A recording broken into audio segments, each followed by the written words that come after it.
Hi there, Mr. Sutton here, bringing you the IM3 Honors 1-4 Extra Practice number 6 solutions on inverse functions. There's a puzzle that goes with this. Let's check that out. So for this puzzle, we're trying to solve the riddle, what do you get when you feed a cat lemons? It doesn't sound like it would be anything good, but what do we have to do here? We have to find the inverse for each of these functions, and that's assuming that they have inverses. Some of them don't really technically have inverses, but they sort of fudged it over here with some plus and minus action. You'll see that when we come to it. Anyway, when you find the inverse, figure out which letter represents that and put that letter above the problem number down below here. All right, so with that in mind, let's go ahead and figure out what's happening to this cat. For our opening problem, we want the inverse of 3 over 4 plus x. So for all of these, we're going to start them pretty much the same way by switching the input and output variables. So instead of writing basically y equals 3 over 4 plus x, I'm going to write x equals 3 over 4 plus y. And then I'm just going to try to get y by itself and replace it at the very last minute with f inverse instead of y. So in this situation, one thing I'll want to do to get y by itself is get it out of the denominator. So to do that, there's a lot of ways you could do it. This time around, I chose to just flip both sides of the fraction, basically raising both of them to -1. So I've got 1 over x equals 4 plus y over 3. Now that I've got y in the numerator, I'm going to get rid of this denominator of 3, by multiplying it to the other side. So now I'll have 3 over x over there. And lastly, to get y by itself, subtract 4. So we have 3 over x minus 4. Now that does not actually match any of the answer choices, so I'm actually going to have to combine this into one big fraction to match things. I can replace this 4 by multiplying it by x over x to get a common denominator. So I'll call this 3 over x minus 4x over x. And since I have the same denominator, I can merge this into one big numerator of 3 minus 4x, all of that over x. Now let's see if I can match this with something. Let's see, 3 minus 4x over x, that's right here, that's s. So s is going in spot 1. Question number 2 is in many ways kind of similar to question 1, same sort of setup. So let me start by switching things out. We have x equals 5 over 3 minus y. And now to get y out of the denominator, just like I did before, I will invert both sides of the fractions. So we've got 1 over x equals 3 minus y over 5. I just flipped both sides there. Multiply by 5 to get rid of that denominator, so 5 over x. And now to get y by itself, I'm going to do this in 2 steps. Let me add y over to the left side to make it positive. And then let me subtract 5 over x to get y by itself. So we have 3 minus 5 over x. Now just like before, this doesn't match any of my answers, so I need to merge it into one big fraction. I'm going to think of this 3 as really a 3x over x. And then if I subtract here, I've got 3x minus 5, all of that over x.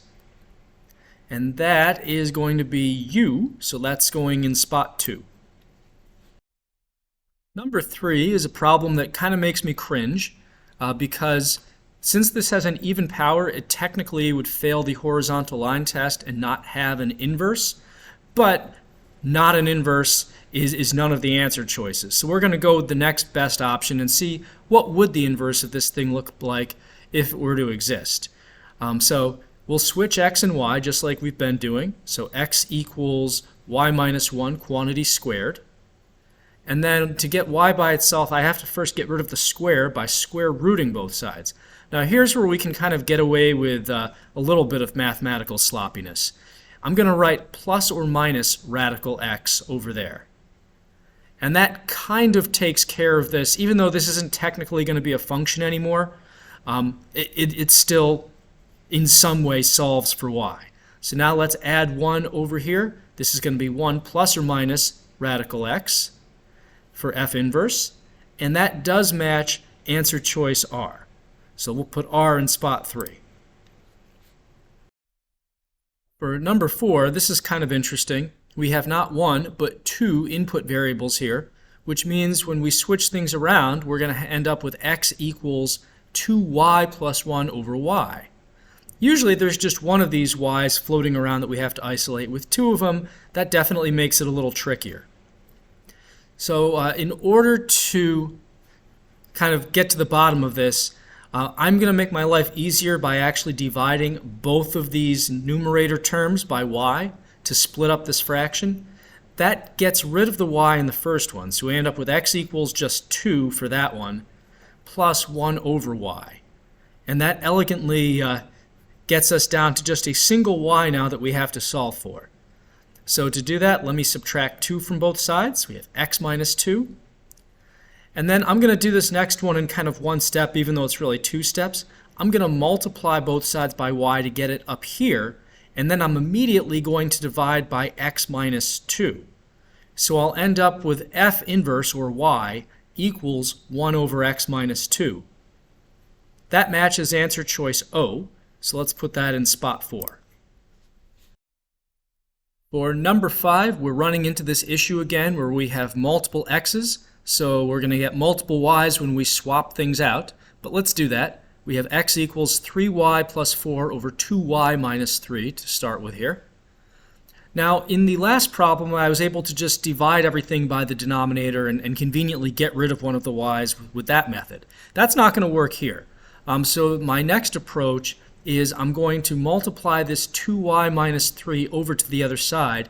And at the end of all this, I'm going to try to get all the stuff with y's on one side, all the stuff without y's on the other, and then do a little bit of factoring and dividing to get y by itself. So check it out. Let's multiply 2y minus 3 over here. So we have an x parentheses 2y minus 3. And now let me distribute this x to get rid of the multiplication.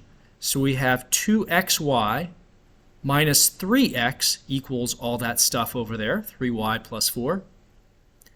Now I'm going to move this 3y over to the left side, so 2xy minus 3y, and I'm going to move this 3x over to the right side, so 4 plus 3x over there.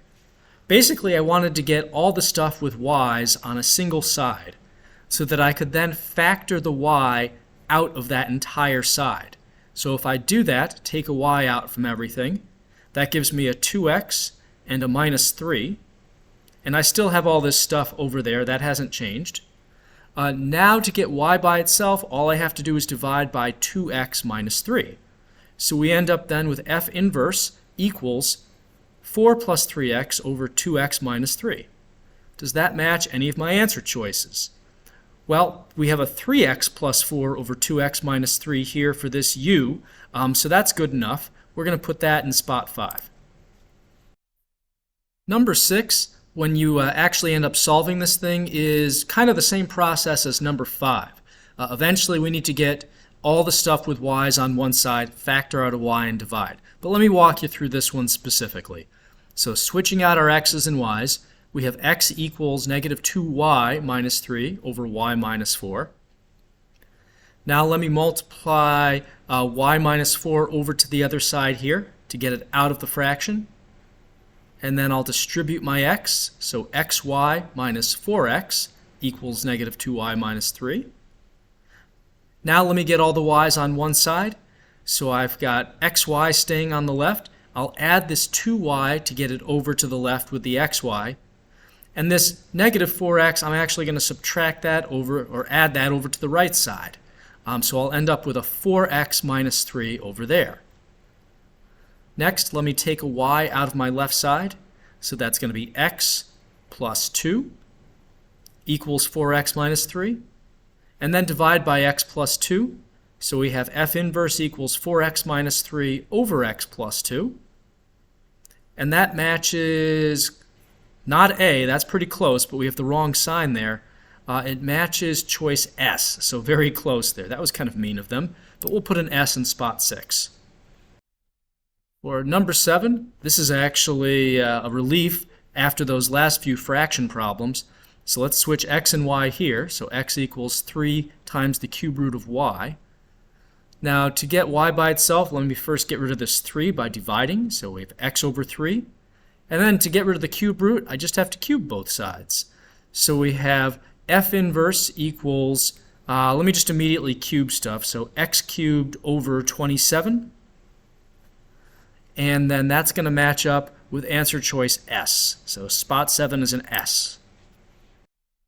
For number 8, let's start by switching x and y. So we have x equals 5 over radical y. Now at some point I want to get this y out of the denominator. So this is as good a time as any to flip both sides of my fraction, my equation. So I can write 1 over x equals radical y over 5. Now let's get rid of this 5 denominator by multiplying it over to the left. So 5 over x. And then finally, to get y alone, let's just square both sides of the equation to get rid of that square root. So I'm going to have f inverse of x equals 25 over x squared. I'll just square the fraction right away. 25 over x squared matches up with p, so let's put a p in spot 8. So we filled in all our blanks. Now we can solve the riddle. What do you get when you feed a cat lemons? You get a sour puss. That's, well, when life gives you lemons, you make jokes about it, I guess. Until next time, Mr. Sutton signing off.